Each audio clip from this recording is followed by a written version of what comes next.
દાહોદ જિલ્લા કોંગ્રેસ સમિતિ દ્વારા દાહોદ જિલ્લામાં પ્રજાજનોને પડતી વિવિધ મુશ્કેલીઓ જેવી કે રસ્તાઓ, પાણી, સ્વચ્છતા વગેરે જેવા અનેક કામોની ગ્રામજનો સાથે ચર્ચા વિચારણા કરી આ મામલે સંબંધિત વિભાગોને લેખિત રજૂઆત કરી આ તમામ સમસ્યાઓનું તાત્કાલિક નિરાકરણ લાવવા માટે રજૂઆત કરવાની સાથોસાથ જો રજૂઆતોને ધ્યાનમાં લેવામાં નહીં આવે તો આવનાર દિવસોમાં ગાંધી ચિંધ્યા માર્ગે જવાની ચીમકી પણ દાહોદ જિલ્લા કોંગ્રેસ સમિતિ દ્વારા ઉચ્ચારવામાં આવી છે।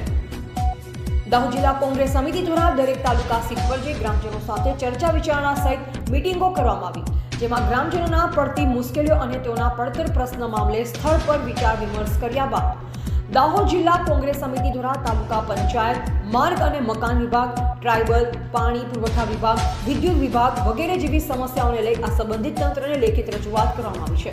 ખાસ કરી ગ્રામજનોને રસ્તાઓની સુવિધાઓના અભાવે અવરજવરમાં ભારે મુશ્કેલીનો સામનો કરવો પડી રહ્યો છે। આ ઉપરાંત ઘણા ગ્રામજનોના ઘરોમાં મીટરો પણ ન હોવાના કારણે તેઓને અંધારામાં રહેવાનો વારો પણ આવી રહ્યો છે। વધુમાં દાહોદ જિલ્લા કોંગ્રેસ સમિતિના પ્રમુખ હર્ષદ નીનામાના જણાવ્યા અનુસાર દાહોદ જિલ્લામાં નલ સે જલ યોજનામાં મોટા પાયે ભ્રષ્ટાચાર થયો છે જે મામલે પણ સંબંધિત તંત્રને લેખિતમાં રજૂઆત કરવામાં આવી છે।